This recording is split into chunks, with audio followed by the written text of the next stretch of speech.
اسرائیلی agency نے ہنیا کے قتل کے لیے ایرانی ایجنٹس کو استعمال کیا، برطانوی اخبار کے سنسنی خیز دعوے۔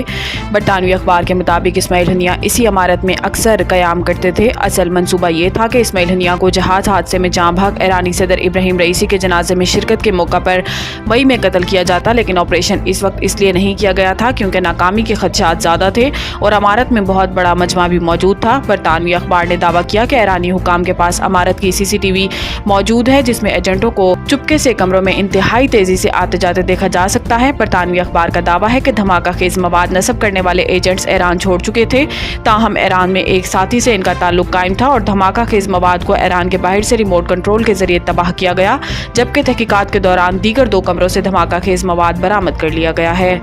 شیر افضل مروت کی رکنیت منسوخ، PTI قیادت میں دھڑے بندی سامنے آ گئی۔ ذرائع کے مطابق PTI رہنما شیر افضل مروت کی پارٹی کی بنیادی رکنیت منسوخی کے معاملے پر تحریک انصاف کی قیادت میں اختلافات کھل کر سامنے آ گئے۔ PTI کے قائم مقام سیکرٹری اطلاعات شعیب شاہین کی جانب سے شیر افضل مروت کی پارٹی سے نکالنے کی تصدیق کر دی گئی ہے۔ شعیب شاہین کا کہنا تھا کہ شیر افضل مروت کو بانی چیئرمین کی ہدایت پر نکالا گیا، جبکہ چیئرمین PTI بیرسٹر گوہر شیر افضل مروت کی حمایت میں سامنے آ گئے ہیں اور انہوں نے کہا کہ شیر افضل مروت عمران خان کے وفادار ترین ساتھیوں میں سے ایک ہیں۔ ان کی بنیادی رکنیت ختم کرنے کا نوٹیفیکیشن میرے علم میں نہیں ہے۔ بیرسٹر گوہر نے کہا کہ بطور پارٹی چیئرمین شیر افضل مروت یا کسی اور کو بھی پارٹی سے نہیں نکالوں گا۔ دوسری جانب ذرائع کے مطابق بیرسٹر گوہر ممکنہ طور پر شیر افضل مروت کی سفارش کے لیے بانی چیئرمین سے ملنے اڈیالہ جیل جائیں گے۔ حکومت کا ماہانہ 1 لاکھ تک تنخواہ والوں کو ریلیف دینے پر غور، معاشی ٹیم کو ٹاسک سونپ دیا۔ ذرائع وزارت خزانہ کے مطابق وزیر اعظم شہباز شریف نے معاشی ٹیم کو خصوصی ٹاسک دے دیا۔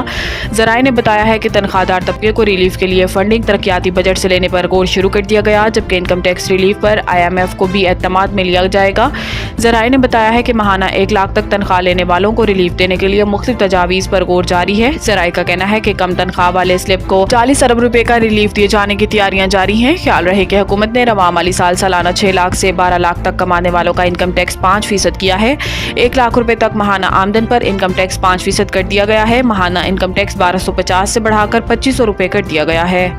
کابینہ نے 5 سال میں 24 اداروں کی نجکاری کی منظوری دے دی۔ نجکاری کمیشن کی طرف سے جاری کردہ اعلامیے میں کہا گیا ہے کہ اجلاس میں فیصلہ کیا گیا ہے کہ دیگر SOEs کو شامل کرنے کا فیصلہ درجہ بندی کی تکمیل کے بعد کیا جائے گا۔ اعلامیے کے مطابق حکومت نجکاری سے تجارتی معاملات میں وفاق کا عمل دخل کم کرے گی۔ وفاق کو صرف اسٹریٹجک اور ضروری SOEs تک محدود کرنا ہے۔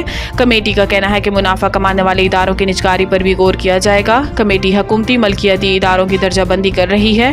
اعلامیے کے مطابق فیصلہ کیا گیا ہے کہ اسٹریٹجک کے علاوہ دیگر SOEs کو CCOP کے سامنے رکھا جائے گا، جبکہ OGDCL کے حصص پیٹرولیم ڈویژن کو منتقل کرنے پر بھی غور کیا گیا ہے۔